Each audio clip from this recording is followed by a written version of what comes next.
Ready to go? Yep. Boom.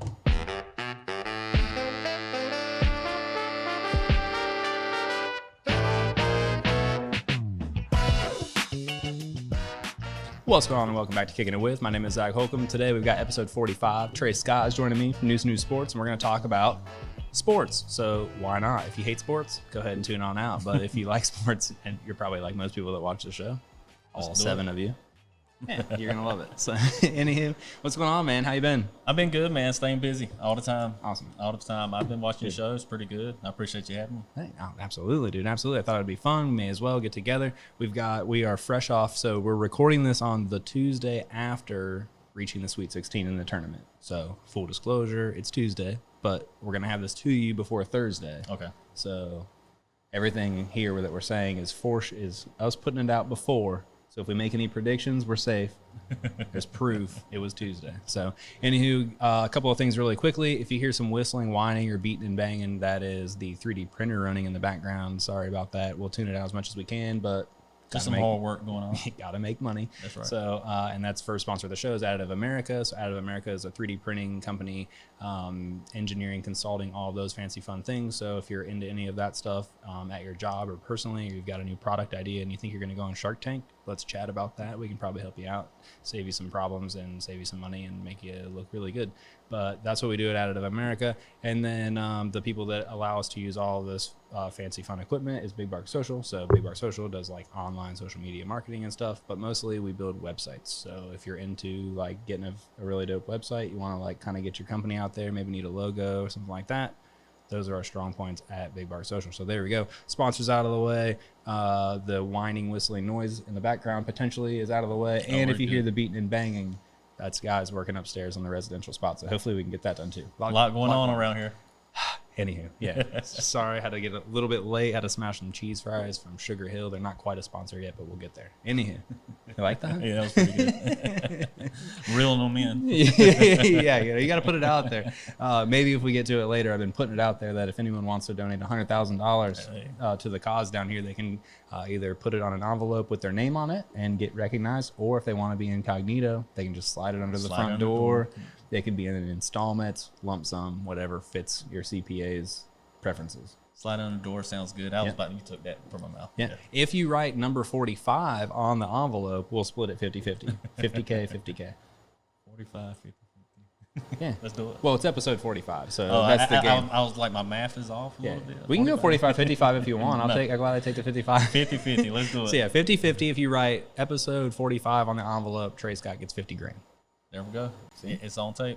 I'm just putting it out there. That's what they say. If you don't put it out there, don't expect it. So I'm trying to manifest 100 G's to the pod. You got to believe, man. You do. You got to believe. You got to believe. Baby steps. Baby steps. So yeah, man, how's it been going? You've been running around doing tons of sports coverage now in the Lenore County area, mostly Lenore County. I know you kind of travel around, but tell me about that. It's mostly Lenore and Green and some Jones. And man, I stay busy. Yeah. It's not just me. My team stays busy. And before we get any further, I couldn't do none of this without my wife. Hey, she's my backbone. If I didn't have my family support, none of this would be happening. So, yeah, I'm staying busy. I got games to cover every night, every day. I got help. I got interns helping me. I got a good base in the office with BJ, Aletha, and Christy. Man, I got an edit guy, Danny. He's a magician. Yeah, he's fast too. And he don't care. He don't want no credit. He's just like, here. He's like the perfect video guy. Here, let's put your face up there, Trey. And make it look like you did it. Perfect. I love it. That's sweet. Is he doing the photographs too? Yeah, sometimes he does photograph. Depends on what's going on. I got Danny doing most of the camera work. He mostly does the edits, and we do a lot of shows or just get good content with just try different stuff. And we got Ricky Lane from South Lenore. She's a photographer. She's awesome. She takes beautiful pictures. Parents love them. Kids love them. I've been taking pictures. I got a former Kinston athlete, Camonte Roberts. He's an intern with me, and he's awesome. I got him. He's really ready for football season. Baseball's not his thing yet, but he's definitely trying. He's getting it done. Nice. And I also encouraged my nephew to come on. And big Pirate fan. I told him, hey man, come get some experience, and you never know what happens. Yep. And about a week ago, he got hired on the ECU media. And he's been Nice. working with us about 3 or 4 months. So to me, that made it worth it. Yeah, you know, for sure. giving him some experience, getting him some time out there, and he's been really, really, what's the word? Vital for us, as in getting games covered. Nice. There's a lot of stuff that's going on at one time, and one person can't be at everything. Yeah, awesome. Yeah. Awesome. Selfishly, are you guys going to be covering the Wood Ducks? Unofficially, we don't know yet. Gotcha. I know there's a meeting coming up the first week of April. We don't have a lot of stuff to do during the summer. Me and BJ's been talking about it. We've been throwing stuff back and forth. And I think we are. But don't hold me to that. Sure. No, that'd be sweet. Because I haven't been big on them yet myself. Because this is my first year in the sports coverage, and I just ain't got there yet. One season at a time. Yeah, I know for it's sure, baseball because season, they were already done and gone before you started doing the things. Yeah, I just started in August myself. Yeah. So Yeah, they were gone like first week of September. So especially this last year because they didn't make the daggone playoffs like they did 2 years ago. I was keeping up with it when was Tebow in the same league or no? I don't know. Don't hold me to it, but I don't think so because I would have been pretty beefed about that. Like, I was looking into it hard then, but I think they were close, but I don't think they're in the same. I'm not sure if he ever actually like officially. I don't really know, but I don't know if about. That was random too, by the way. No, I'm with you. This was pretty cool. There's a dude named James Wood that was like the top. I don't know. He was a big time prospect.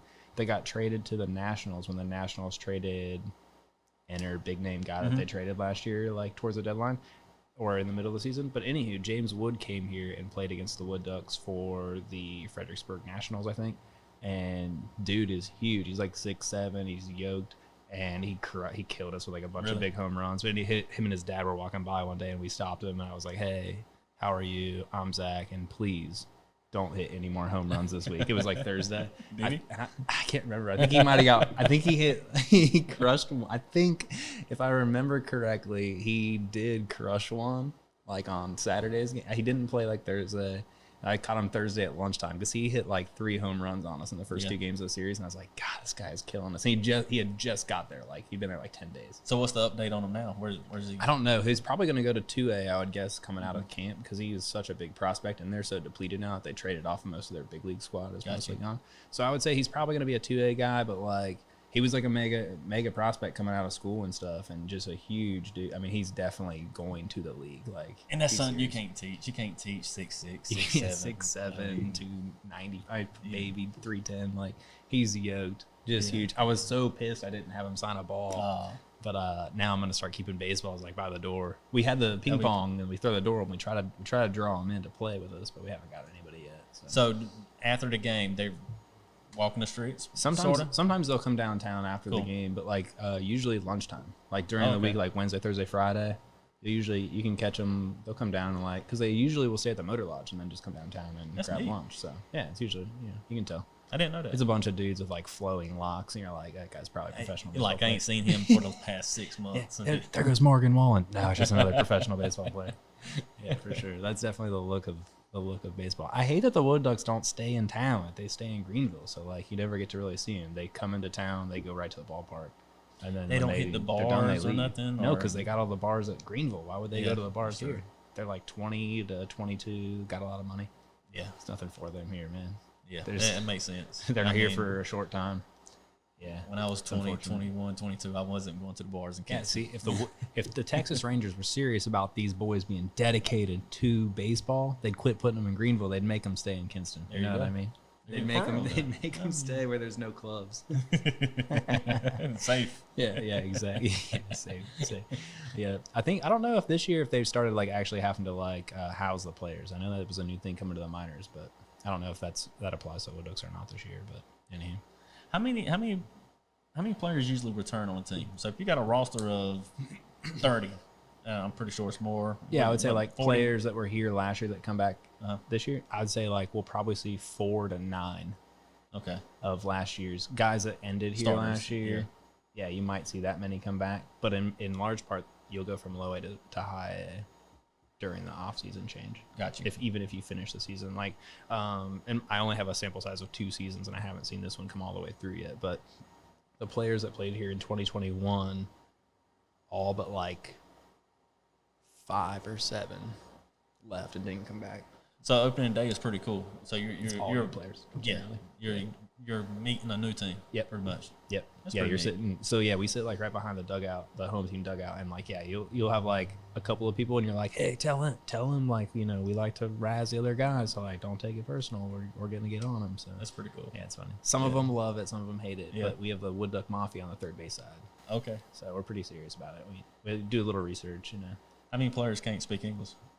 Is it usually half? I would say half. I think like what's interesting, something I've learned living here about how this whole thing works with them is like they single A or low A especially is them marrying the two farm systems or feeder systems of players, which would be your US based players like little leaguers, Right. and your Latin American players.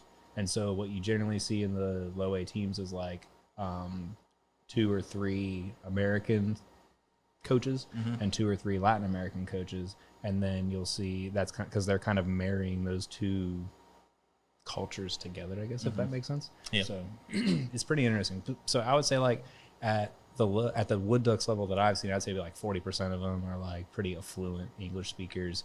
20% you can they know like curse words and funny jokes, they know it's funny. and then like 35% to 40 like they don't have a clue what you're saying Yeah. I took my son in English. about 4 or 5 years ago. I took my son and they were on the side throwing and stuff, and we got to meet the catcher. I don't know who it was at the time, and I was like, "Hey, hey!" He got my hand signal, but when he got over there, I realized he has no clue what I'm saying. No idea. So we took a picture, and he's like, I was Yeah. like, "All right, cool."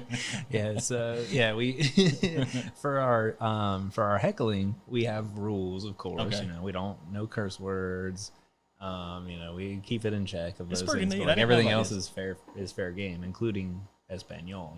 We know like several enough. things. I got to brush up. It's the beginning of the season, but yeah, En La Tierra is in the dirt, baby. Like, give it I'm to definitely me, coming throw with it to that. me. in the That's pretty dirt. cool. So, yeah, it's fun. We like that. But yeah, the last year when we got the new players in, we went like 2 months and all we did was talk trash in English. And then like one random June game, we were talking all this mad smack to this pitcher for the other team, but he was clearly Hispanic only. Or Espanol only.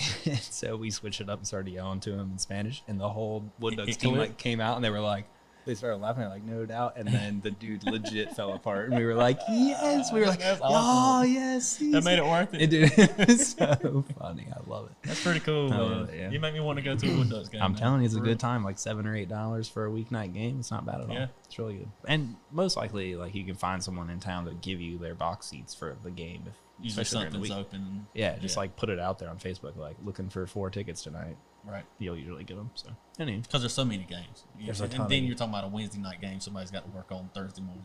Yeah, and I would say like a lot of the people or the businesses that like buy boxes buy them more so to like be able to go to the 7 games they care about and say that they have tickets and to have a billboard out on the screen or like out on the Have support. They're supporting the team. They're not really there to go to 98% Right. of the games. Which leads me to my next thing. This is my one gripe about it. And I know it's small baseball and they're trying to make money. John will be mad at me for saying this, but if you have like groups that have a box and you can check and see how many times, and I don't know if they can, but I'm sure that they can with all the tracking. If you can go back and look and be like, this person or this company had a box and they had like X amount of tickets to every game and they only used like 12% of their tickets, offer those to people that'll pay the same or more and also go. Like that would be so tight.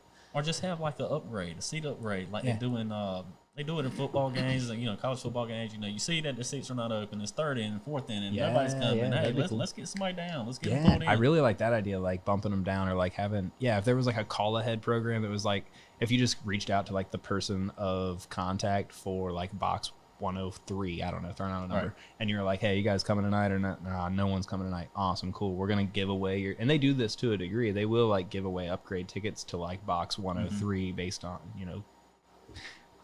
on somebody, Right. and they use it as a promotion. But I wish they would do like more of that, because That's the more pretty we pack people on the fences, man, the more like rowdy it gets, and like we really do affect these 18 to 20-year-olds a lot, and Yeah. it's kind of cool. Like I got to check that part out. we've That- won a that lot has of me games excited, on man. SmackDown, Nice. like legit. I think last year we came back from 9 down, eight or 9 down at home in one game. And y'all led it. Purely on smack. Yeah. Nice. Yeah, it was like it was like 6. I think it was a Thirsty Thursday, so we had no reason to leave.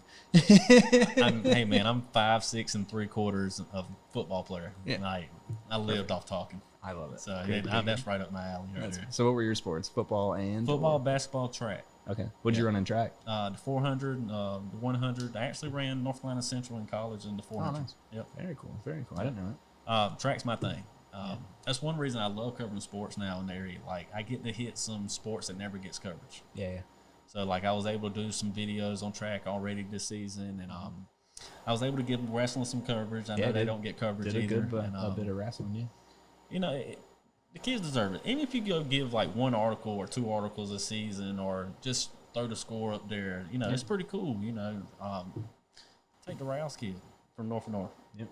Busts his butt, like, year long. Did crush it this year, too. Like, he deserves his coverage. Yep. You know? And that's kind of a proud moment for me, you know, just to give him back and see that his mama likes it, his daddy likes it, his brother's on it, he likes it. Not just him, just talking about him in general, but, you know, it's pretty cool. You know, you get your track kids, you get your volleyball, you get soccer, whatever. You know, the 3 main sports, baseball, basketball, football, always gets that.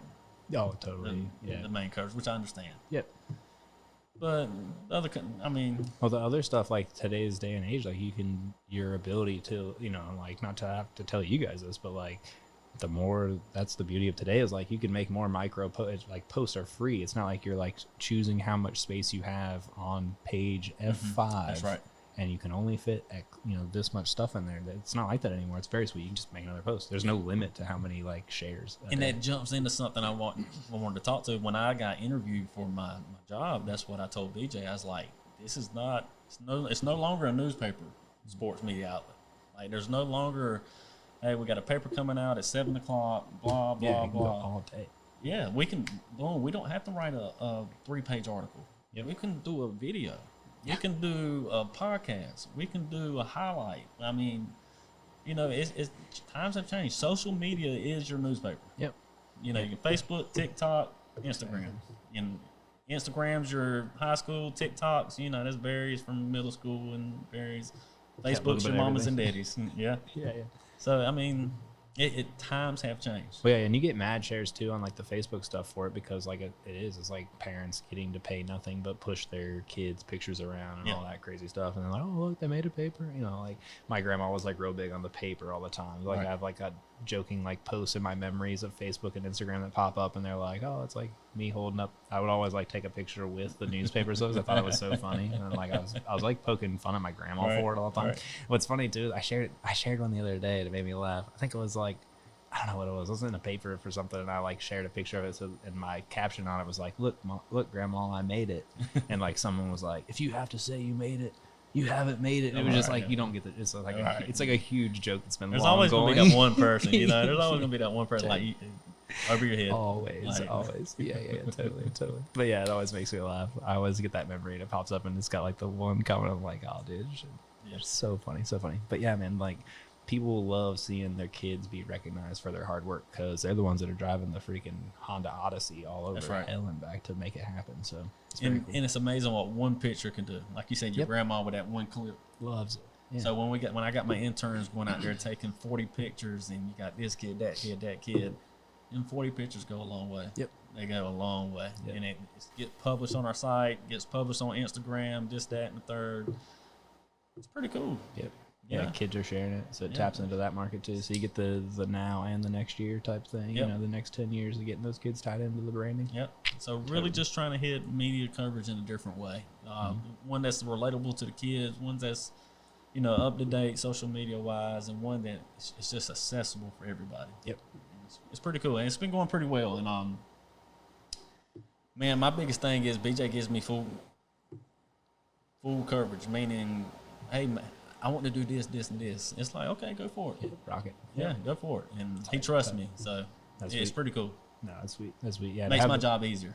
Yeah, exactly. You don't have to like always send things for submit for approval and stuff. You can just let me know if I trip up. Yeah, and no doubt. And I definitely send stuff saying, hey man, what do you think about this? Oh, totally. You know, I definitely trust him as much as he trusts me. And like I said, we got a good team. We got a good thing going. it's pretty cool, man. I'm excited. He's opened doors for me that I wouldn't have been able to get into if it wasn't for this news, which is pretty cool. And it's been fun. How long has it been? Last 7-8 months has been pretty crazy for me. Yeah, nice. Yeah. So selfishly, I'm a Buckeye fan. You mentioned earlier that you went up to Madison Square Garden, got to cover that game. It's pretty tight. First time to the Garden? Yeah, man. First time in the Garden. I walk in, I'm like, and you probably wouldn't believe this. I'm like, it's kind of small. That's what I've heard, actually. Yeah, 'cause it's not like a grand stadium, or a grand arena like they make nowadays. Yeah. Yeah, because I haven't been to a lot of college arenas, and I haven't been to a lot of sports games. I've been to Washington Wizards. I'm a Redskin fan, Commanders. Been to the Commanders. I went to watch Lonzo Ball and Zion in New Orleans. I've only been to a couple. I've been to a lot of Tar Heel games, and the Ding Dome, the Smith Center is huge. I didn't know that compared to all the other places, and so I'm used to the Smith Center. I go into Smith Center, I'm like, okay, this is normal, not knowing that it's bigger than every other stadium, pro stadium. And how many does that place hold? I don't know, but I know it's up there in the top 5. Yeah, probably 12 to 14, something like that. I know this just came out. When I say we, I'm talking about the Tar Heels. They had the top attendance in the nation this year. Wow. But when you go, it's not. There's still empty seats. That's how big it is. That's interesting. Yeah. That's cool. So it could have been better. Yeah. But I wonder how much goes into that, like the season being so long. Like even like normal teams, like they just play like 10. They have like 8 home games against complete scrubs that like most people don't go to. They only want to go to the ACC games or stuff like that. Like, I wonder how much that plays into it too. Right, and because I've been part of the Rams club with the Tar Heels, and to get them seats, you got to pay like $30,000-$50,000 a year, or it might not. It's not that high, but it's definitely high where the normal person can't pay it. Yeah, so you got them. Yeah, you got them people that cheese and wine people, they like to say, that just go when they want to go and leave them seats and they're open, and that's been a big topic in most of the Tar Heel groups. Like they're like, get the seats filled, get the old people out, get the young people there. Look at Duke, look at their front line. It ain't nothing but student section, nothing but young people yelling, and they just got named the most obnoxious crowd in the nation. Nice. Which to me is a good thing. It's a victory. Yeah, that's not a shot. That's winning. Yeah. I'm with that too. Yeah, like we were just talking about the Wood Ducks thing. Yeah, you've got to be. Why not? to. That's the whole point, especially in college stuff. Like, and the Duke has it a little bit better with camera because it's smaller. Like, it's louder, and it's like it's more in your face. There's not a bad seat there. No, that's what I've heard too. Yeah, it's pretty cool. Yeah, the Buckeyes like kind of screwed up, man. They did like Value City Arena or the Schottenstein Center or whatever, and it's huge. It's like 19,000 people. Talking about the basketball arena? The basketball arena. Yeah. Okay. The Buckeyes aren't selling 19,000 tickets. I mean, they'll do 110 to a football game. Yeah, that's what I was about to say. For a football game, it no doubt gets packed every week. Yeah, 180, 109. That's crazy. Like every week. And that's just the people that walk through the gate. Like, there's probably another 150 that don't care to even go in buy a ticket. They're just there to hang out. That's what's impressive about it. Like, that's pretty so cool. Imagine like Lenoir County is 66,000 people.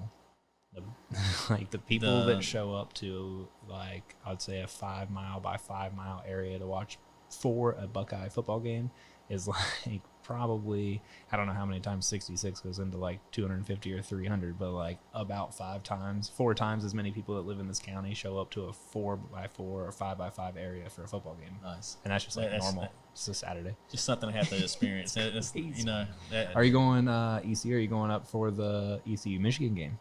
I'm not going up to it, but my nephew is. He's already locked in. He told me that 3 months ago. He's like, I got my tickets. Yeah, you never. But know. I covered. We ain't talked about this yet. I covered the Tar Heels. I'm with the Tar Heel media. I'm with Tar Heel Illustrated. So that's another reason I'm gonna be at the Tar Heel game. No, I got you. So Makes sense. most of the home games I got to go to that and cover that. Gotcha. It's pretty cool. That makes sense. Who are they opening up with? I'm not sure yet. I haven't looked into it. I'm still crying about basketball. I understand. But they're decent at baseball though. Yeah, they are. 12, 13 right now. For some reason, I work with Tar Heel Illustrated, and we're one of the top 3. There's 3 main media groups that get all access, like full credentials, and we're one of the 3, which is pretty cool. But for some reason, we don't cover baseball. Really? I don't know why. It's interesting. But I don't know. But before we get off Ohio State, so like the biggest football game I've been to was last year, not this season. The season before was. Have you ever been to Virginia Tech Stadium? Mm-hmm. So I went there. I had a very low seat. And, we were like ranked top 10, definitely overrated at the time. And it was a season opener and at VTech. And I turn around, and I look back, and it's just like keeps going. I'm like, where am I at? Mm-hmm. It was pretty cool. They played. What song did he play? Was it Sandman? I think I don't know, but there's a clip of it on ESPN somewhere where it's like it was just rocking, like it was just shaking. They go nuts too, yeah. So I couldn't imagine what Ohio State was like. Yeah, it gets much more than that, but it's still very that's a big.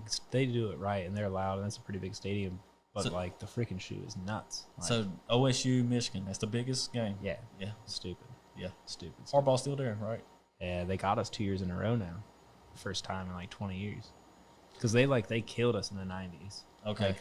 We'd always have a good team. Well, let me preface this by saying I wrestled with some guys in the west side of Columbus. So for a minute in time, they were big Michigan fans because they were from Michigan. Okay. So I was kind of like a Michigan guy with them for a little bit, like second, third, fourth, fifth, sixth grade. That don't count.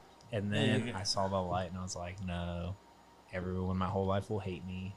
So I have to live here. And so I was a Buckeye fan at that point. You were vulnerable.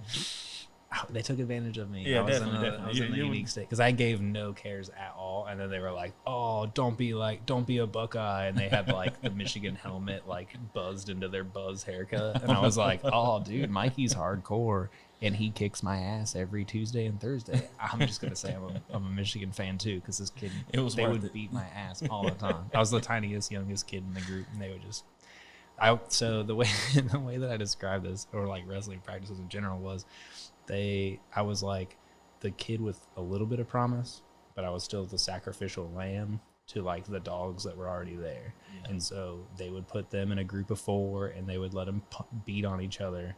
And then like Mikey was like, he was like a little bit small for that group and like a year younger than them. So they'd put him up with him and they would beat the shit out of Mikey and he would be like pissed, like he'd be ready to kick trash cans over and slam doors and stuff. And then they'd be like, all right, new groups. And you're like, hey, Zach. And they would put Mikey and me and then like 2 other kids in there. And then Mikey would just buzz. He would just take out all of his friends. He's like crying from the last group and just beating the shit out of us. So what age did you start wrestling? I did it in like I did it in kindergarten, just like real quickly.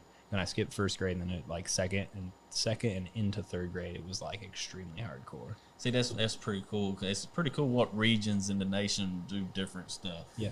Like my nephew stays in Buffalo in hardcore hockey. Hockey, bro. Yeah. Hardcore. He's good. Yeah. Like, he's got a scholarship to go to a private school that's like $60,000 a year just to play hockey. Yep.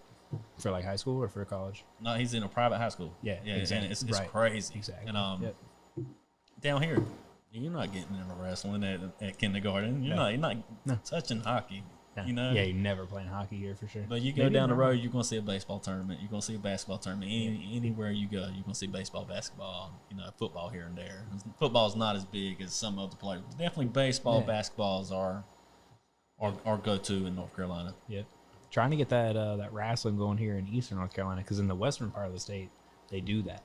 Mm-hmm. Like they do it. Like they're still not like elite studs on the national level. And North Carolina, by the way, did have a national champ this year, in case you didn't know. 2-timer.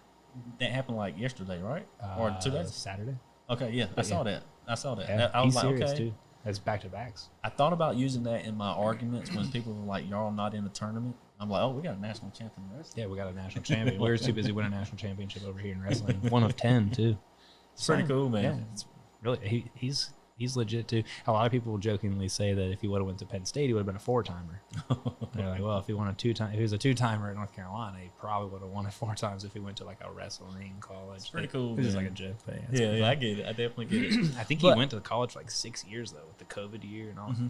Anyhow, but I have seen the attempt. Like I brought up Rouse, and my kids actually started before I even started this last summer. My kids were going to their wrestling camp in I stay in LaGrange now. I stay in LaGrange, Kinston, Snow Hill. I do circles. Yep. And but I love what they're doing. They go in there, they wrestle, and they're like, hey, you want to come wrestle? Cool. If you don't, cool. Yeah. Like, you want to come hang out? Cool. And it's like free. Like, Yeah. and you don't even need, like, they have shoes and everything. Like, yeah. You miss a Wednesdays. Wednesday, they're like, okay, It's see you whatever. next Wednesday. Yeah. Yeah. You don't have to be like on all the time. Free. So, anywho, what we're talking about there is the LaGrange Wrestling Club. It's at the LaGrange Community Center on Wednesday nights at like 5:30 and 6:30, depending on how old you are. You can check it out on Facebook, obviously, and find it. But like, yeah, it's super cool, and it's been really sweet to watch like the amount of kids that continue to stick with it, because like it's not the most fun and exciting thing all the time. Like, it's kind of tough. You might get slammed on your head a little bit. You got to like learn the your little nose techniques crunched. that don't make sense to you if you don't know wrestling. Yeah, you know what I'm saying? It's very like, strange. Yeah. I didn't see this on WWF or WWE. Yeah, you're like, I just want to grab him by the belt and then stand him up and then slam him, right? Like, isn't that cool?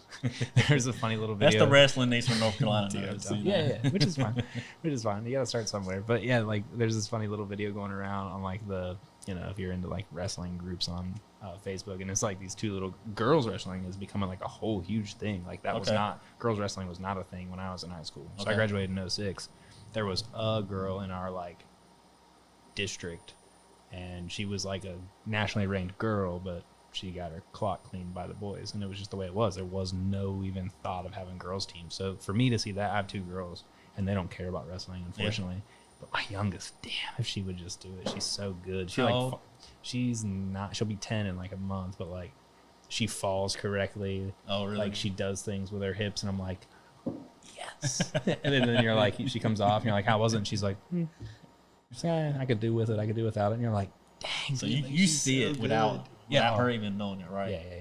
Yeah. But that's what's cool. What I like about LaGrange is like, these kids have a lot of times no clue what they're doing, but you see things and you're like, oh my gosh, like, they've got a couple of kids, and it's just like the kid has no clue what he's doing when he does it, but he just naturally falls correctly.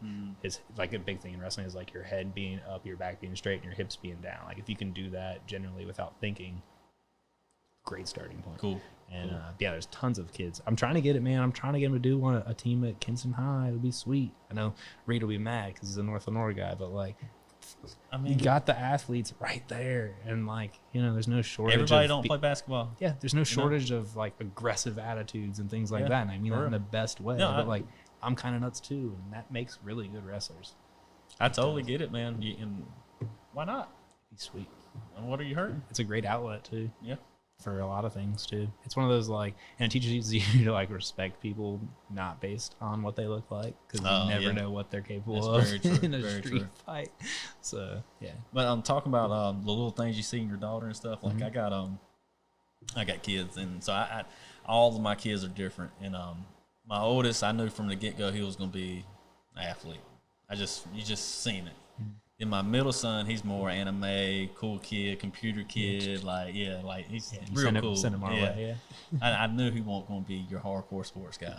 I got my youngest son. He is just turning 1, and I tell my mom, my wife thinks I'm crazy. I'm like, he's going to be a football player. Like, he's headbutting the couch. Look at him. Oh, perfect. Like, Like, he's already strengthening up the spinal cord. Yeah. Like, I can't wait. I'm so excited. She's like, you're crazy. I'm like, no, I'm telling you. Like, watch. That's too funny. I like that. Pretty cool. Do you is your wife tall or anything? What do you guys got on the, what are you putting together here? Because like, I'm short and my wife's short, and then I got like a 12-year-old that's taller than both of us. Almost. So it's interesting. My wife is normal size. She's about 5'7". We're about the same height. She's about 5'6". But her brother is 6'7". There, that's what I was asking about. Yeah, there we and go. And we have another son, which is my stepson, but definitely is my son. And he's in the 3rd grade, and he's going to be 6'7". So the genes are in it. Like, he's in the 3rd grade, and he's taller than my middle son, who's in the 6th grade. Damn. So it's weird, but it's pretty cool. That's sweet. And he's a basketball player for sure. He goes hard. Tight. Yeah, my oldest is really tall. Now she's starting to somewhat not be like, pretty much her whole life she kind of had that like Saint Bernard puppy. Yeah. And it was like not real coordinated. You're like, oh, it's okay. Yeah, it's okay. And then, but now, like in the last like 6 months, she's been like 12 and a half now, and just like she's starting to like lose the baby stuff, and like she can like kind of, like her feet aren't as like bowed. It's like she's putting it together a little bit. It's pretty cool to see the evolution of it. Yeah, you know, it's just it's coming together. Yeah, it's very cool. It's very cool. It's like, God, did I look like that? Like, what did I look like? You know, did I have a huge head? That's funny. Our oldest is really big for our age, and our youngest is like really tiny. Okay. So we have like little Lola and then Ailey, and so yeah, it's kind of funny. But dang, dude, if Lola would just wrestle. Hey, man. Never know, man. She might put it. She might. I don't know. You gotta keep feeding it. I gotta just like without her knowing it. Yeah, I gotta take the phone away more. Just make her do it. It's big time. You just gotta go. Just gotta make practice mandatory. It was mandatory for me. I turned out all right. Hey, man, take her to LaGrange. It's fun in there. Yeah, it is. It's a cool room. It's fun. Like coming from the north, it is a legit wrestling room. Okay, so that I don't know. That's a serious room. Okay. There's lots of high schools in Columbus, Ohio that do not have a wrestling room like they have in LaGrange at the community center. Okay, cool. It's serious. It's the same actual size as like our wrestling room at my school.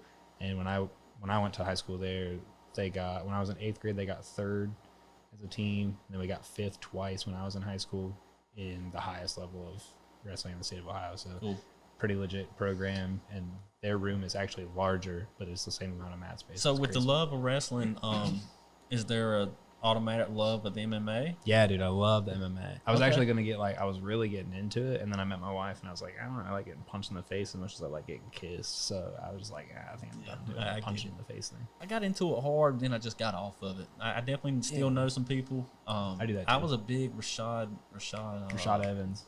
I loved him. Dude, he's dope. And he was like the technician too. He just fell off out of nowhere. That's Him and happens, Rampage man. fights were awesome. I've met Rampage, very cool dude. Yeah, and Randy Couture, very like one of the coolest dudes I've ever met. I met like a lot of like famous-ish people working in Columbus, and Randy Couture was like one of the coolest dudes I ever met. Rampage seems like he's what he is online, or it seems like he's that offline. He is very funny. Yeah, he's hilarious as shit talker. He does it all the huge smile on his face, and he's got like huge smile. That he's was like good a larger than life dude. Yeah. I don't really know the guys now. He fought one of the fights that you watched was in Columbus actually. Okay, cool. Like one of his big ones in like mid 2000s. Yeah, was that? That's definitely I was in it. Yep. But like now, John Jones. That's all I really know. Who else do I know? Did you watch it 2 weeks ago? I didn't. I haven't watched it in a while. So like the Jones fight kind of sucked because it was over in like 2 minutes, but the chick fight right before it was amazing. This girl, I can't remember her name, but like a Russian chick, she's just beating the snot out of this girl, and she goes to do like a reverse. Like the girl who's winning goes to do like a reverse kick, but she's backed up against the fence a little bit, and as she does the reverse kick, the girl just like when she turns her back, the girl just jumps on her back, and she didn't have anywhere to go because she was right on the cage. Freaking chokes her out. It was amazing. We were like, it was one of those like, this girl has no chance. Oh my God, she does have a chance. Oh my God, she just won this fight. I was actually saying that as it happened. I was like, oh my God. Neat, I turned around. I was like, this girl is screwed, man. She doesn't have a chance. Oh my God, she does have a chance. Oh my God, she just won that. It was crazy funny. That's pretty cool. That's pretty cool. We were laughing, but boxing any? I like watching it, but I never got into it. Yeah, I definitely. I mean, that's another thing around here. You know, that's just not something that's popular. You don't get them gyms. That's more of an up north thing, right? Yeah, you know, a lot. It's more eastern, like northeastern. Right. They love it up there, where the guys sound weird. I don't watch it a lot, but I definitely love Tyson Fury. Yeah. Oh my God, him and what's my man's name? The Bronx. Can't think. Did you watch the one with the Paul brother the other day? I did. I like Logan or Jake. I can't keep them straight, but Deontay Wilder. That's the name. I've seen all three of them fights. They were great. Yeah. And Tyson Fury is exactly opposite of what you think a great boxer would look like. Yeah, true. And it's pretty cool. He gets in there. He can move, and he's powerful, and it helps that he's 6'8", 6'9", however tall he is. Yep. Pretty cool. It definitely pulled me back in a little bit. I don't know too many boxers, but I definitely got pulled into that one. Yeah. I don't know if you know Geno's, right? I don't. I know you're talking about. Yes, I'm sorry. I can't remember if he was a boxer or a bodybuilder or taekwondo. He was into like some combat school. I'm pretty sure it was bodybuilding. But I'm pretty sure he was into a combat sport at like a pretty high level too, like well into adult life. When I stayed in Kinston about 10 years ago, my son, my son's 16 now, he was about 6, and across the street from Geno's, Ike, there's a shorter black guy named Ike. He did boxing. Really? And we did it for about a year with him, and it was pretty cool, but just didn't ever go nowhere. And ended up transferring, going to some gyms and doing it here and there. I ain't seen him in a while. I'm pretty sure he's still around. But there's been stuff like that here and there, but there's never been a good gym. I think, yeah, an MMA/boxing gym in town would be pretty sweet. Yeah. There's that spot over there on Queen Street open up just like this last weekend. Did you see that? It's huge. Yeah. It's yeah. huge. It's huge. It's huge. It's far. Tall. It's like 40-foot ceiling. It's huge in there. I haven't been really in cool it, but I just saw the pictures. It's massive. It's massive. Yeah. Very cool spot. Very cool spot. I hope something goes in there quick and hard and heavy because it's a cool. It's got good potential. It's gonna cost a lot. It's gonna cost a lot of money to make it right, but it's a lot. It's a lot of space. Yeah. But we got this little teeny tiny bracket down here. I'm not the hugest. I'm not from here. I'm not a big basketball guy, wrestler. I used to be really into this stuff. But anyhow, we have our current bracket here for the NCAA tournament for 2023, and you'll notice there's no North Carolina here. No Blue Bloods. No Duke. None. No Kentucky. No Kansas. That's nuts. No Ohio State. Hey, man, I'm telling you. Tennessee, though. I mean, there's some good. Hey, Gonzaga's up there, UCLA. I mean, there's Houston. There's definitely some good teams. Alabama's one of the favorites. I'm gonna jump off subject right quick because I don't know why, but one of the things that Mac Brown, I went to a lot of press conferences, Tar Illustrated, that Mac Brown said a lot was when we played these smaller teams like Appalachian State, any other smaller team, Georgia State, they were competitive games that everybody thought were going to be blowouts. Yep. But he said, you got to realize the transfer portal has changed the games. There's no more that quarterback room that Ohio State had. Was it Burrow? What was three of them? Who was Burrow was the third string. Period. That's enough right Yeah. That's not happening no more. No, it's done. Them guys are finding homes. I like that, though. I really did not like the have to sit out a year. It was very, like, ownership of something, especially when you're not getting paid and you're just like kind of screwed, especially when the coach left. That was my biggest thing before this whole transfer portal. The biggest thing that I had an issue with was, so you signed and then you redshirted, and then the coach that you did all that for just left to go to another school. So now you're a redshirt freshman at a school with a new head coach that doesn't want to play 4-3, wants to play 3-4. Like, you're screwed. And now you got to sit out another year because you don't want to be in that situation. Right. That's crap. So that's what I'm a huge fan of. It's a great example. The here's $1 million, switch over to this team. That's kind of like, well, where they at? Miami's still up here. Isaiah Wong, Yeah. he got offered like, I don't know the number. Don't hold me to this, but it was in the millions to stay. They got a big alumni in Miami that throws out money at the kids. They had that one dude that got caught like 10 years ago when it was illegal. Remember that guy? I can't remember his name, but that was a real fun story to follow. Yeah, it's pretty cool. ESPN did a great job of filling the last 2 weeks of July's emptiness with that story about that booster. I remember. I was like, why does this matter so much? It's like, they don't have anything else to talk about with baseball. But it was entertaining. It was very, I remember it. I'm talking about it right now. But teams that don't surprise me in this, even though they weren't seeded to be in this situation, Michigan State. Mm-hmm. I mean, they do it all the time. Yep. They're made for tournaments. Yep. Creighton doesn't really surprise me. It don't now. If you said 5-6 years ago, Tyler McDermott, though. Yeah, you're right. That Creighton surprised me. Yeah. Now he made the way where it's like, okay. Yeah, he opened the road for the recruiting for sure. Yeah, for sure. Absolutely. And that's amazing what one player can do. And McDermott was the man. He definitely was a great college player. There's good matchups up here, man. Houston, Miami, the Tennessee game with Duke last week. Oh, if they go play that physical, that's my Southern team, the Vols. Hey. Not just saying it, but grandpa's from Eastern Tennessee. So when did they play? Was it Saturday? Either way, I was a huge Vols fan. Yeah, everyone. Yeah, I'm sure you were. Yeah, everyone was crying and complaining. That was Saturday night. I'm pretty sure. Yeah. Man, they're talking about physical and they're playing dirty and this, that, and the third. I'm like, it's the game. Grayson Allen. Yep. Yeah. It seemed to be fine at one point in time. I don't know. Yeah, exactly. Let me stop before I start getting bashed. I like that. Does Princeton have any chance of making it to the Final Four? I would say no. No. I don't think so. I think Alabama's too strong. Alabama going to keep putting it together. My thing with Alabama, I can't remember the kid's name, but like continues to play through all of this off the court stuff. Brandon Miller. Yeah, Brandon Miller. Yeah, and that's crazy. Is he a freshman? Yeah. That's good. True freshman. So dude was hanging out, walking the high school wall, like hallways a year ago this time, and pretty much he's been at the forefront of scrutiny for 2 months, 3 months, and he's still balling. and they keep winning. He's in some stuff. Yeah. Do you think how was he projected on the draft? I think he's way up there. Like I don't I know. Yeah. I don't know how much the stuff that he's got going on is affecting him, but basketball wise, he's the man. Like he's top prospect. So long as he clears his legal stuff, which if he's still playing, there's a reason why. More than likely, he's good to go. Yeah, especially for a team like Alabama. Now, if it was like some random other school that this was their only chance ever in 100 years, and they were still playing him, you'd be like, Alabama's been number one all season almost, and they're going to be the most scrutinized at that point. I'm pretty sure there's so many teams on this list that done call about Brandon Miller saying, "Hey, why is he playing?"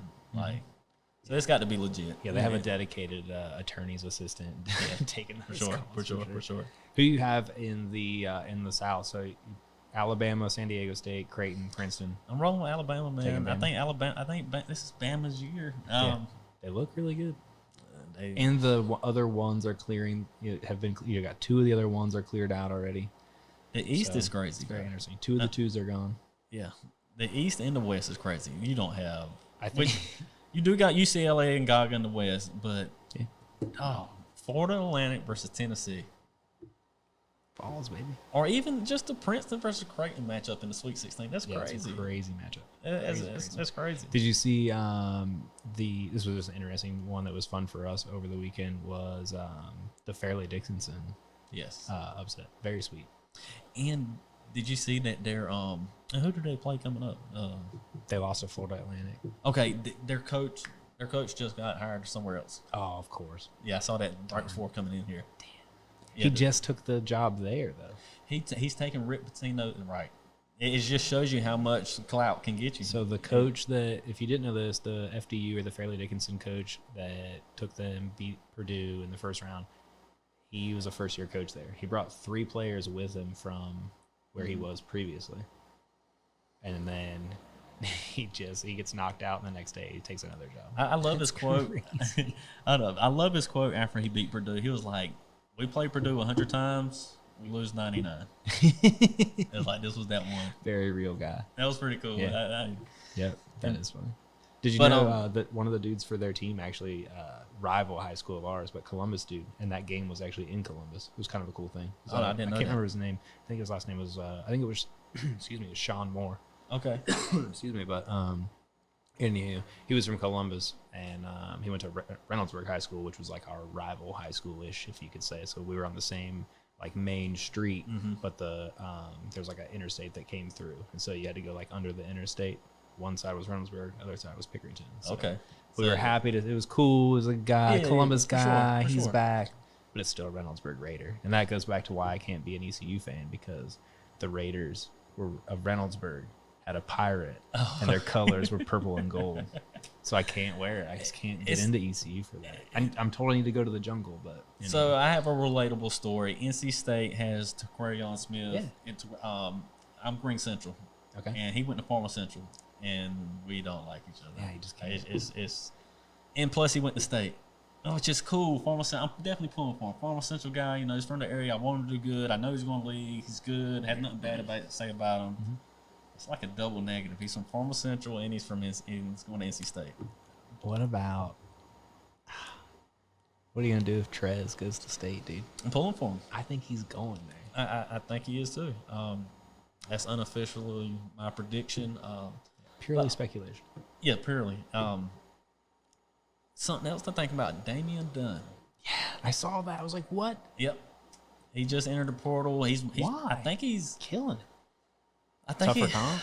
I don't know. I thought he would just go pro off of that season if he was going to leave and go somewhere. Well, I don't know what he's averaging, but it's got to be like 24 points. No, it was about 15, which was great. That was it? It was great. Wow. He had some great games, especially against ECU. He had some great games. But funny thing is, I got an interview coming with him tonight. I get to talk to him tonight on the phone. So might get some inside scoop there, and I'll let you know. And but he's a dog, man. He's a dog. He went to Kinston High for 3 years. Mm-hmm.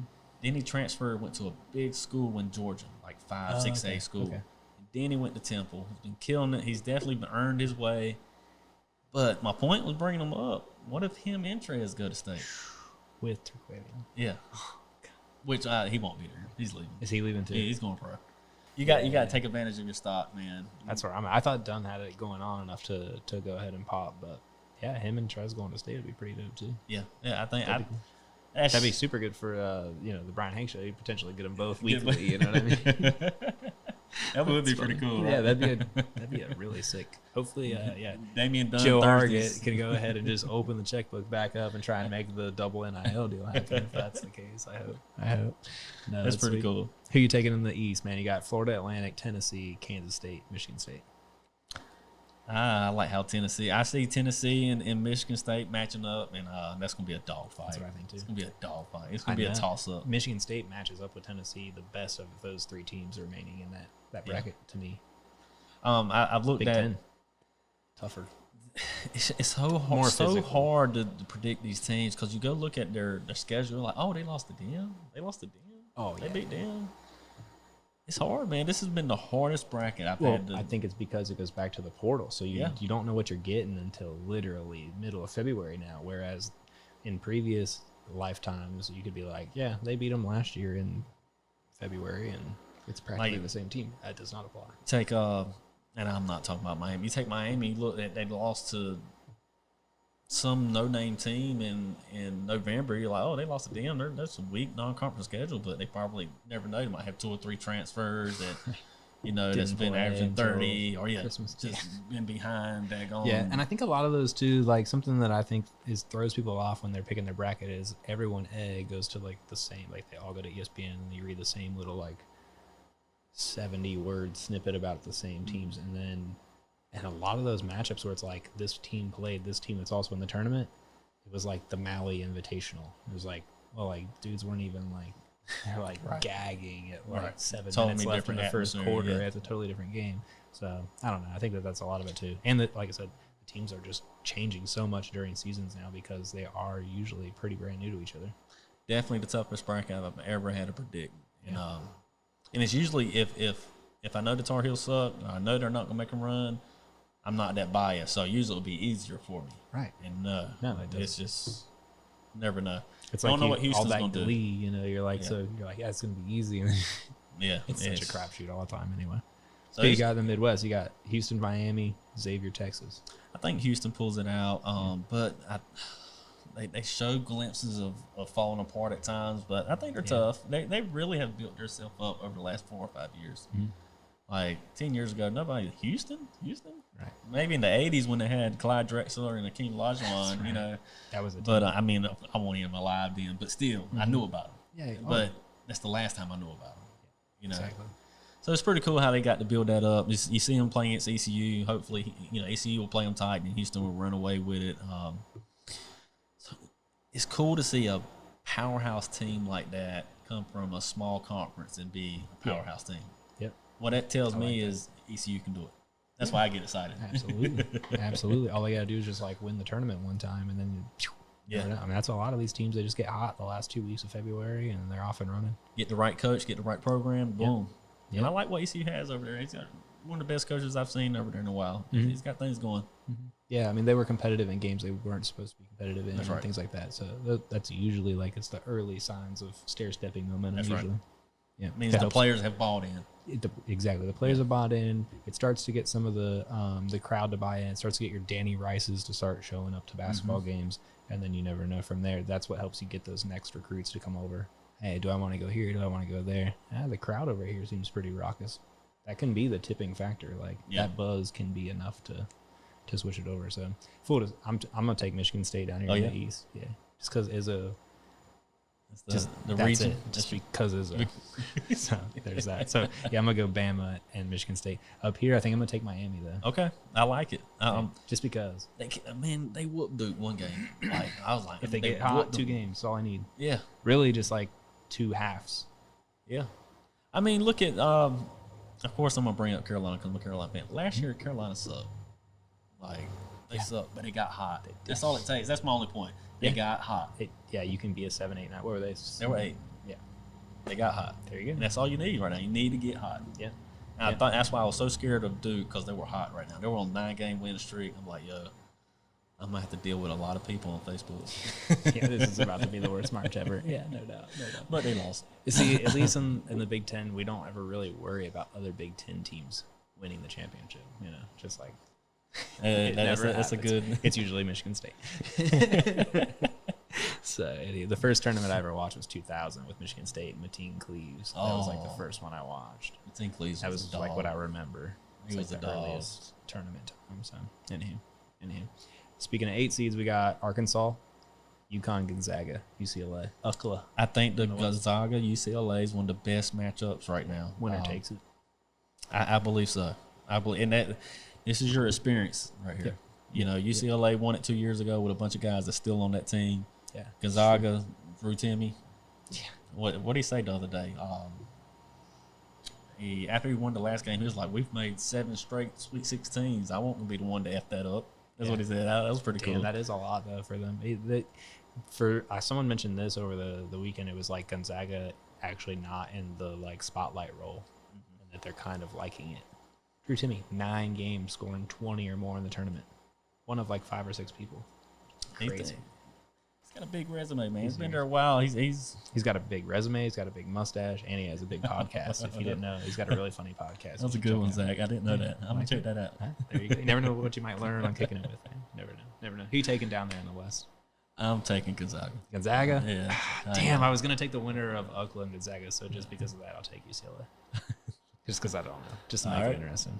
By the way, who did I take over here? I took Tennessee, right? Yeah, Tennessee. Yeah. No one's sleeping on Kansas State's not a bad team though. They looked really good against Kentucky, especially.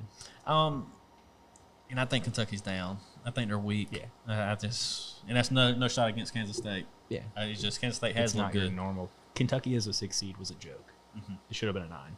Yep. In my opinion. But other interesting things I'd like to see. Why the hell was St. Mary's and Gonzaga in the same bracket? Because, come on now. Yeah. Didn't matter, but still, it's like they wouldn't have met until they were in the Elite Eight. But it was still like one of those things where you're like, come on, man. And then cool to see UConn actually being back. Yeah, because they went through some dark times after they won the title there. After Cahoon went away and what's his name came in and they won it, and then it was like. Was it Rip Allerton on that team? They definitely have some. I don't know. I can't remember the dude. The coach is who I remember. That tall, skinny dude. He played for Cahoon way back. I remember the short, chubby point guard, Khalid Alameen. Maybe. I don't know, but they definitely had some good squads. I remember. I think they beat Duke in the national championship. Mm-hmm. I remember that was stuff post like Kemba, but yeah, Kemba was a dog too. Yeah, he was. Golly, in the tournament. He was a guy. Oh man, he was a great college player. Yeah, that year when he ran the table for that was I think they won it that year when he was going. He was like one of those dudes where it was like everyone was picking their stuff and it was like, but there's this one kid at UConn that's an absolute baller, and then I think he had ran it pretty hard through their tournament to get to the tournament too. Mm-hmm. And they had that was their conference tournament. It was like the 4 or 5 overtime game with Syracuse. Was Syracuse there then? That sounds right. Yeah. And I remember that. That's a classic. Yeah, happy to see Boeheim retiring. Yep. I'm excited about that. I'm sure you are as well. I am. He's tough. Yeah. He's tough, man. Yeah. In full hatred mode. Anytime you can see a big dog step down, thank you. Yeah, for real. I got to witness. I went to the Final Four last year. Oh, nice. I got to witness the Duke-Carolina game. That was awesome. the best game I've ever been to. Yeah. Not just because we won. It was just the whole game was back and forth. And I was screaming the whole game. I was into it. I went with my cousin, but he had different seats. So I sat by myself in Kansas section, which wasn't bad. Yeah. But I was like... These were in the Carolina section, Yeah, I couldn't get down there that far at the time. Yeah. But I was totally locked in. I was totally, nuts. I was... it's kind of how you're locked in when you're watching TV. You know how you get in your zone? I was there locked in. I was screaming, jumping. Be perfect though. Yeah, you don't have any distractions. Yeah. You just live. You have nobody hey, nothing. I need nobody. Pee. Yeah. I could act a fool and it'd be okay. Yeah, it doesn't even matter. These guys are going back to Kansas in the morning. Yeah, they don't. I had some people now. I had a Duke fan here and I had 3 Duke fans over there on my left hand. I definitely had some people, but I was in the Kansas section. Yeah, it was cool. That is cool. Where was that at? What city was that in? New Orleans. Oh, that's fun. Yeah, I definitely have fun. I've not been down there yet. Dude, could you imagine Bourbon Street after a Final Four game? Yeah, Oh, it was flooded. It was cool. I gotta check that. It's on my list, man. It's not. New Orleans isn't the top city I'm trying to go to, but it's definitely in the.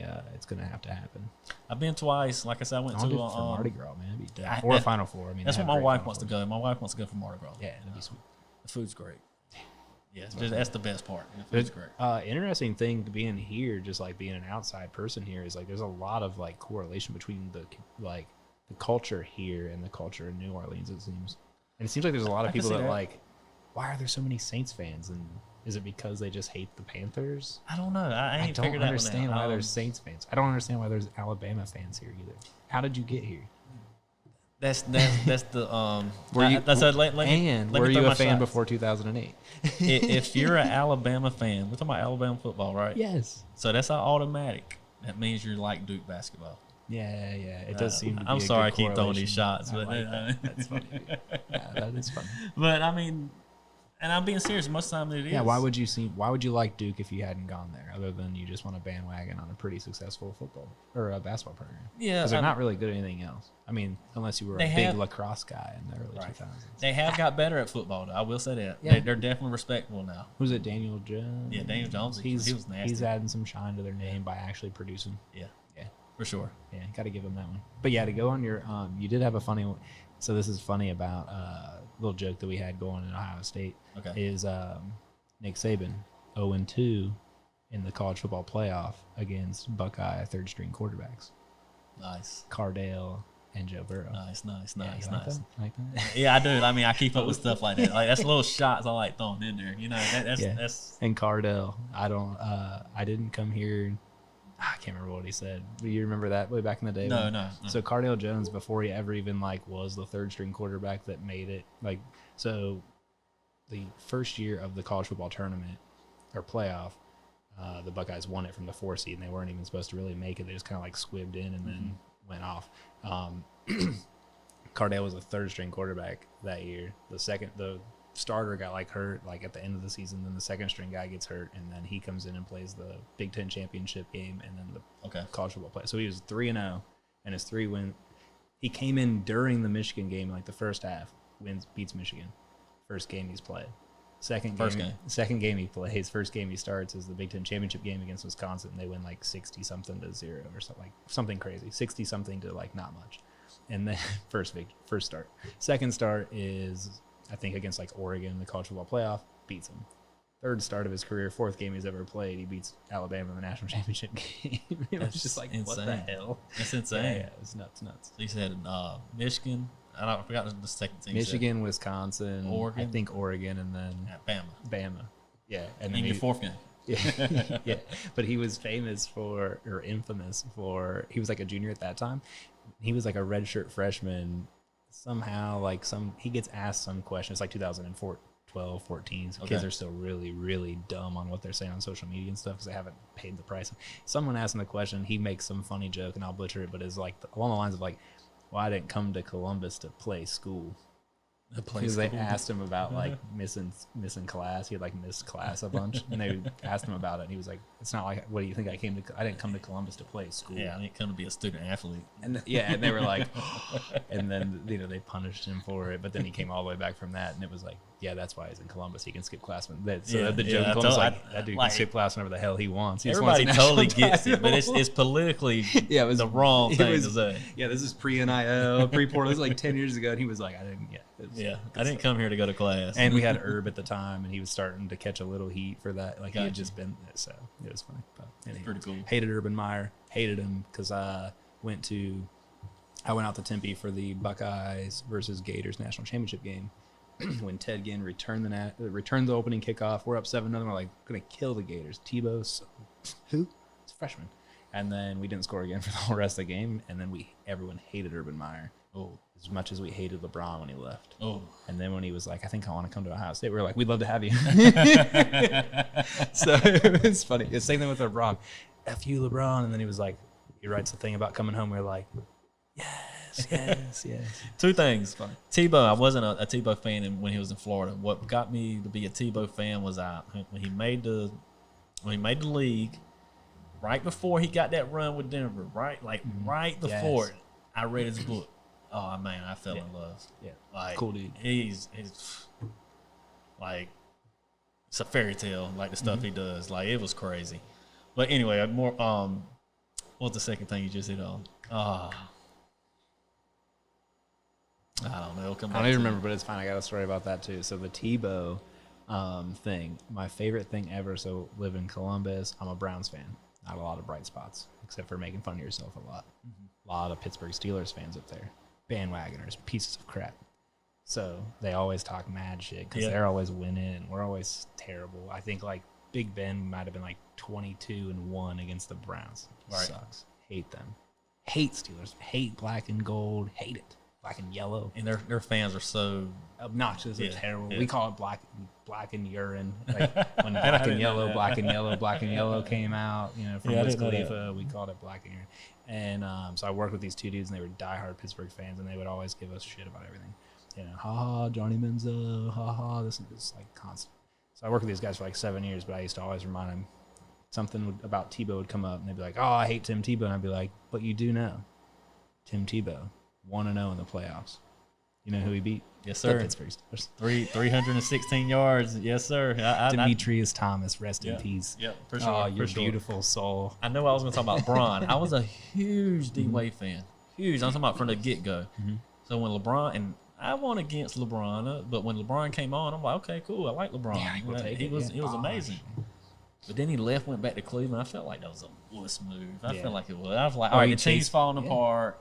Kyrie's going nuts. Yeah. Kyrie was like a made man that last year. He was in that LeBron was in Miami. Yeah. So that's how I got my LeBron hatred, which I respect. I like that it kind of like was reciprocated to the Miami fans though. Like, where that?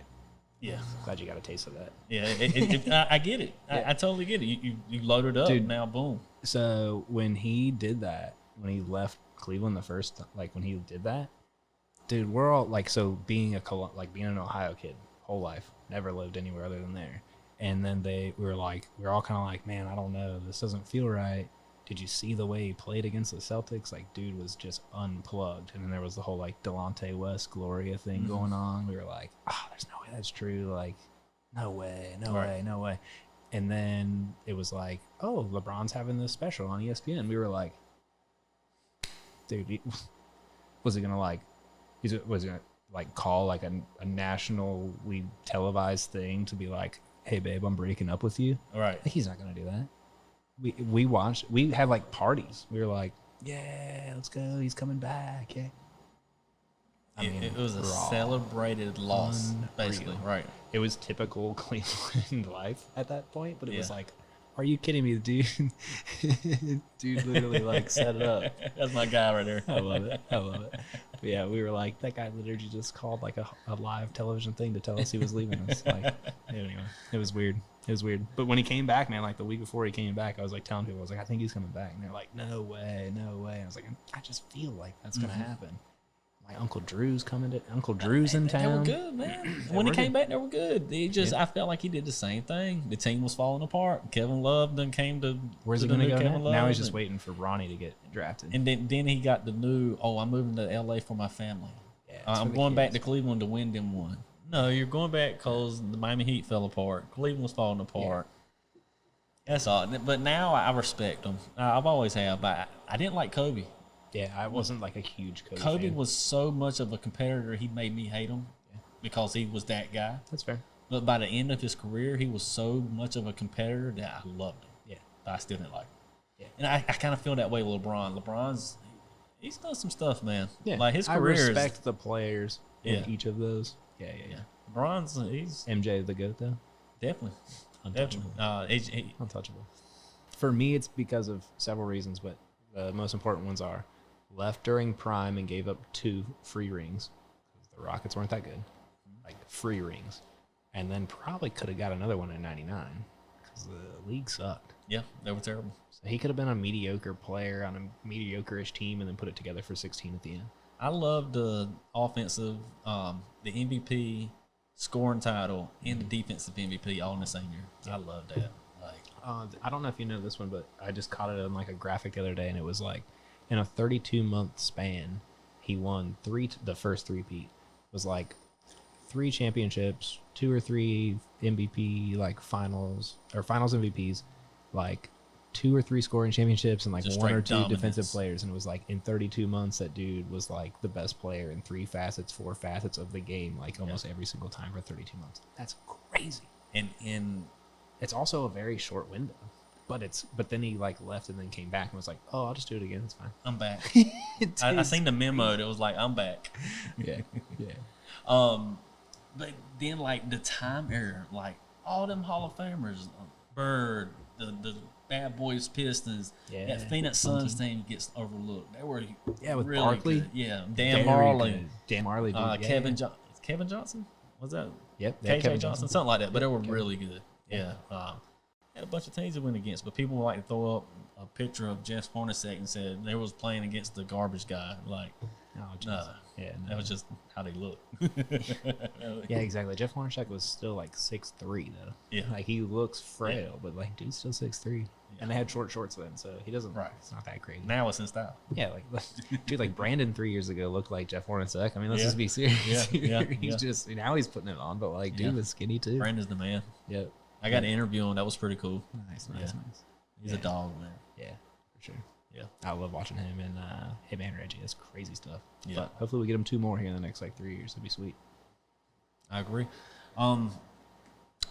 So, what was I going to say? OSU coming up. What are we going to do this year? Football wise, Yeah. I don't know, man. They got to replace Stroud, Yeah. so that's like the Is he number 1 huge- pick? I think he's number 1 pick. Panthers are moving stuff, man. Yeah, That's pretty cool. But what if the Panthers maybe like trade down to 2 or 3? I don't know. What were they originally? I don't know. 9? I don't think know. 9. I know they picked up Adam Thielen. That was pretty good. So they're prepping to get Yeah. a quarterback, obviously. Yeah. But yeah, I think it's Stroud. If it's not, it's Bryce Young. They can't get it wrong. Like, they got to go with the guy. Yeah. You know what I'm saying? Like, Yep.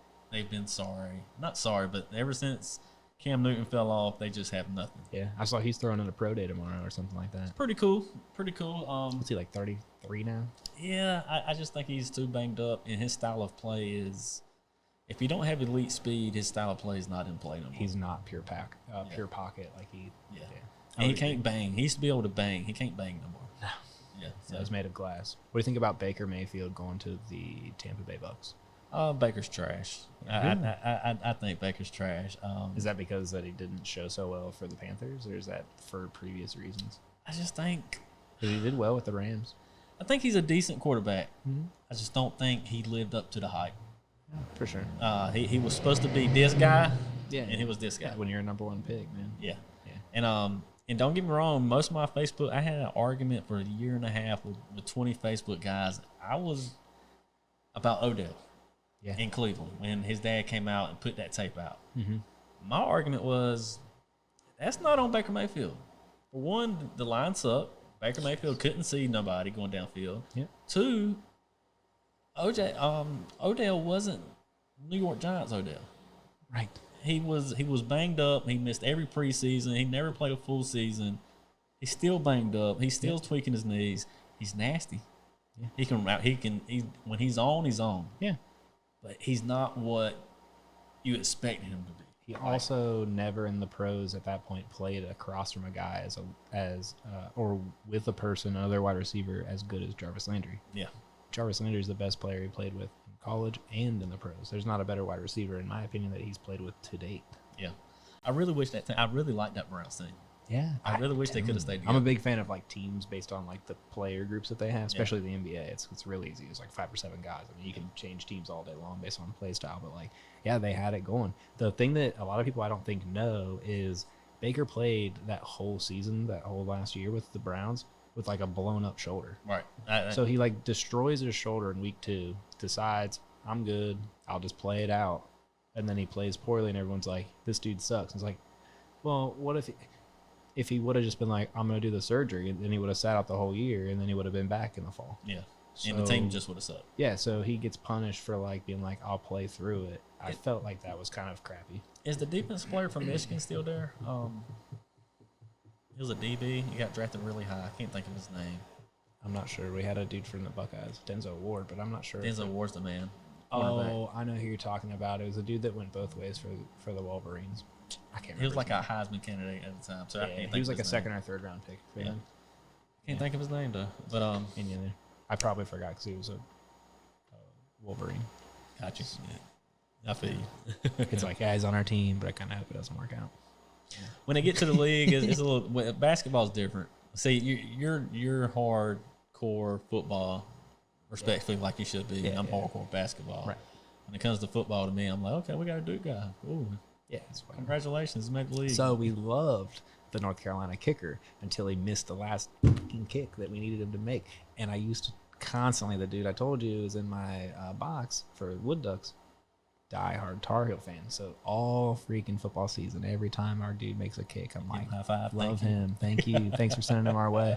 And so I actually texted him during that game, was like, love this guy. Here we go. He was like, y'all are about to lose. Y'all are about to lose. Y'all are about to lose. I was like, no, we're not. We got old reliable coming up for us. Thanks for him one more time. And then he goes, That was one of the worst shanks. and I was like, that was terrible. and dude wasn't it? texted me back immediately, and I just straight ghosted him. I was like, yeah. I'm not responding to For this. sure. The next day, he's like, you never, no, why would I? Yeah. He was like, I knew it. I knew you were going to Surprised you see me now. Yeah, I was like, I think we're going to bypass the season tickets. But no, dude, I did. I thanked him for a whole year and a half every time that kid made a kick, and then when we needed him to, he missed it. Such is life. It's sports. Yeah. But yeah, dude, that sucked. Sports is crazy, man. So we liked Braylon Edwards, though, for the Browns, was a Wolverine when we actually went to the playoffs. I was a big in Braylon 07. Edwards fan. I thought Dude he had great hands. He was nasty. 4th overall pick. I mean, baller. He was nasty. I liked him when he was at Michigan. Like, he was nasty. In the league, too. And, like, he did his thing. Yeah. That was when we had Kelly Holcomb, too. Oh, yeah. I see the connection. That was sweet, though. Distant cousin. Yeah, something like that. Yeah. Well, what was cool was getting the personalized jersey without paying the personalized price, though. Nice. A name like Holcomb, they're not really making a lot of those. You know? It's Yeah, not that's like pretty cool. There's a lot of Scott jerseys out there. No, You know, there's not a lot. I get it. You got to there's pick the right team. Yeah, There's yeah. 0 Holcombs without the E in the NFL, Okay. you know, for a really long time. So I That's was pretty like, cool, though. this is dope. Yeah. Yeah. So it's a great time. Any nerd stuff. I know, I get it. I'm sitting here thinking off to the like, I'm trying to think of where I could have picked up a Scott jersey from. There ain't. Yeah. Dennis Scott for the Orlando Magic. That's about it. Bernard Scott, Yeah. I think, for the Bengals. Happy to see them doing well on one hand. Still hate him. I mean, I love Burrow. I like Burrow a lot. Man, He's a cool dude. Love the attitude, too. what was it? I was watching something, and they were like, he was in the 6th grade playing basketball, and they were down by 9 with 30 seconds to go. You seen the story? That was so cool. His coach was like a psych instructor in college or whatever, and it was like after the game they came back, and either they won or they got real close. But he came after the game. He went to his parents, and he's like, "This kid has the mental makeup of serial killers." Something else is like his blood pressure or whatever, it doesn't rise, it just stays.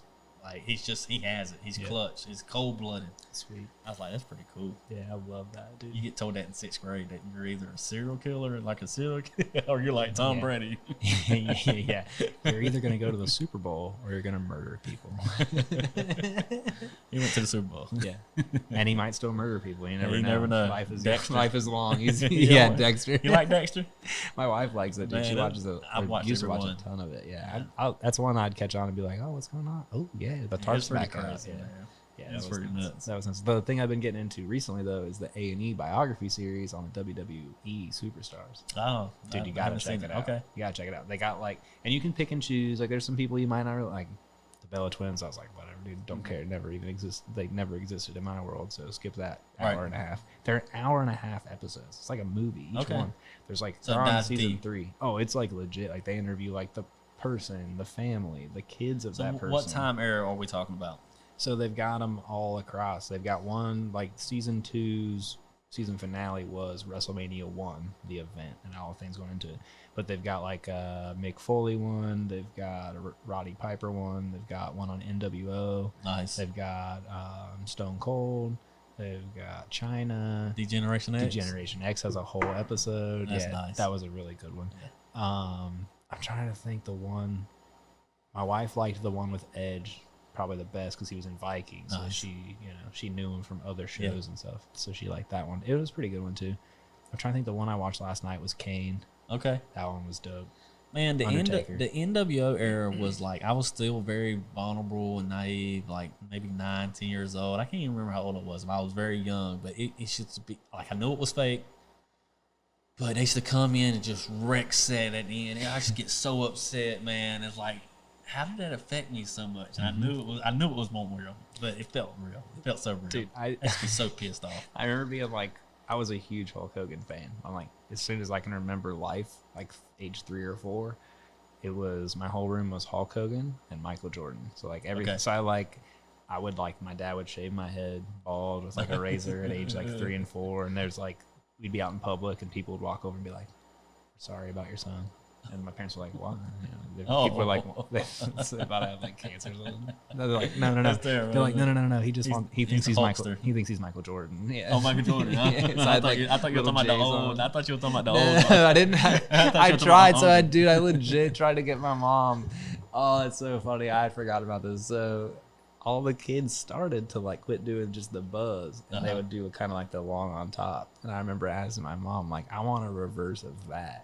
Because I had learned about a mohawk and a reverse mohawk, and I was like, that's pretty much. I was like, no, I want the reverse of the flat top, and she was like, you want like a bald spot on top, and I was like, yeah, like Hulk Hogan. I want the Trey Scott. Yeah, and I want the Trey. she was like, I am not shaving your head into a bald spot so you can look, because the Hulk was like, it's like 94, 95, like Hulk's looking like a horseshoe, you know. And I was like, oh, dude, I totally forgot. I was that. huge when I first got into it. I was a huge Sting fan with the box. Like the straight up, the blonde. That's when I first remember anything. Mm-hmm. Then my uncle was huge Four Horsemen, Ric Flair, and like my uncle stayed across the street. He used to come over. We used to get all the pay-per-views. Or we had our Satellite box card chip, so we already got everything. Like that was good times. Yeah, Four Horsemen, solid. Thursday night Nitro. What was the days? Monday night. Monday night was like the banger because you had Nitro and Raw. Yeah. Same night. Yeah. Flipping back and forth. And Monday Night Football if it was the fall. Yeah, when football couldn't compete. Yeah, not with me at that time. Yeah, if they were both on commercial, I'm watching wrestling. Well, that was when the football was like ultra grainy and you couldn't really see what was going on. Like bows running around in circles. And Dallas Cowboys ran things. That's why I hate Dallas now. Yeah, I was kind of a Cowboy fan back in time. But good reason. I wasn't pure bandwagon. I followed Bernie Kosar there, and I was a Dolphins fan for a preseason, and then I followed him to the Cowboys. Gotcha. And I was actually pissed that Kosar was going to be started. He wasn't going to start because Troy Aikman was going to start. And I remember telling my dad, I remember like crying to my dad and be like, but he's no Bernie. I was an idiot. Troy Aikman ended up being a little bit better than stumbling, mumbling Bernie Kosar. He was surrounded by superstars too. Troy Aikman's stats suck. Yeah, greatest draft strategy of all time. Man. Yeah, changed the whole world for sure. They ran stuff, man. Yeah. I hated them. I had a stepfather that was cowboy Christmas cowboy Christmas blankets, cowboy Christmas ornaments, cowboy this, cowboy that. And at the time, I can't admit I was a 49er fan. Oh, yeah. I was big Steve Young. I love Steve Young. Jerry Rice was my guy, too, but Steve Young was it. Mm-hmm. Long story short, I ended up flipping when Champ Bailey, about 2003, went to the Redskins, and I really liked it. They had LeVar Arrington, Champ Bailey. I remember LeVar Arrington. I was like, boom. Then Sean Taylor went there. Yeah, Sean Taylor. That was sweet. Oh, that was terrible, good. too. Good stuff. Yeah, dude, LeVar Arrington. I remember him, man. He was an absolute beast for Penn State. I remember him jumping over the offensive line to block a kick. I've never seen that. Like, he hurdled the offensive line. He looked the most like, who was that crazy dude in the late 80s? It was like him versus Bo. I can't remember that dude's name. Yeah, he had like the crazy like. He was a big bust in the NFL, right? Huge bust. Yeah. He played for the Seahawks. Yeah. I seen the documentary on him and stuff. Yeah, the 40 for 40 or whatever. Yeah. And him. Very cool stuff. See how it goes? Yeah, bam, man. just like that. Hour 25. He didn't even know. So in case you didn't know, we didn't know each other until he walked in while I was hammering out some cheese fries, and then we talked for like 10 minutes and hopped right on here, and then boom, there you go. There we go. Now we're talking about Sting. Yes. LeVar Arrington, the whole wrestling. Very deep, very quickly. for sure. Pretty cool, man. I've enjoyed it, man. It's been real neat. I've been dying to get up here. No, it's pretty cool. I appreciate it. For sure, man. For sure. Appreciate you coming on. And we do shameless self-promotion. It's something we usually try to do as often as possible throughout the episode. But shameless self-promotion, where can people catch up with all the fun stuff that you're doing? what's your plugs for? Obviously, you got Neuse Sports, and then you got what else? I got Neuse Sports. I got Tar Heel Illustrated. That's pretty much my two biggest things. Me and my wife have some business going, but it's more just self business like Airbnb and little stuff like that. But yeah, Neuse Sports, Tar Heel Illustrated.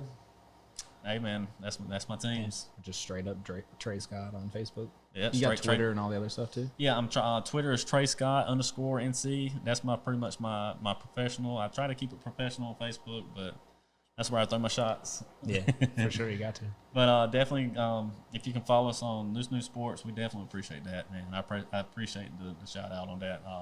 We're working hard. We're working hard to bring it to this community, just to bring something all together, and it's been a job, but it's been well worth it. Good fun. Yeah. Sweet. Hopefully be catching those Wood Ducks games. Hit me up. Yeah, for real. That's what I was going to say before we got off. Definitely hit me up. I'll catch some with you for sure. Dude, Tony, it's the best. It's the best. Thursday beers are up to $2 this year. Nice. So up from $1, 100% increase, but $2 beers is still pretty sweet. It's all good. I'll buy you a beer for sure. And don't have to be Thursday. I got you. for sure. Well, cool, man. I appreciate you coming on. Thank you so much. For all of you at home, thanks for checking this out. This was episode 45 of Kicking It With Zac Holcomb. This is Trey Scott. We'll catch up with you on episode 46.